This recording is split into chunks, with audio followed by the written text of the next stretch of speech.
এই হাদিসটির প্রেমে পড়ে গেছি, তো আপনারাও শুনে যান। আপনি যখন নিজের ঘরে নীরবে কান্না করবেন, আল্লাহ তখন ফেরেশতাদের উদ্দেশ্য করে বলেন, কোন জিনিস আমার এই বান্দার চোখে পানি আনলো? ফেরেশতাগণ বলেন, আপনার বান্দা সুখে নেই, আপনার বান্দা অনেকদিন হাসেনি।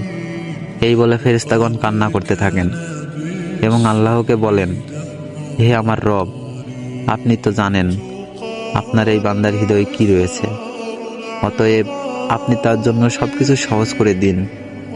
আল্লাহ বলেন, আমার এই বান্দা এমন কিছু জীবন থেকে হারিয়ে ফেলেছে যে সে অধিক ভালোবেসেছিল। অতএব আল্লাহ বলেন, আমি শপথ করছি, আমার বান্দা যা তার জীবন থেকে হারিয়েছে তার চেয়ে উত্তম জিনিস আমি তাকে এনে দিব, যা দেখে দুনিয়া ও আখিরাতে সবাই বিস্মিত হবে।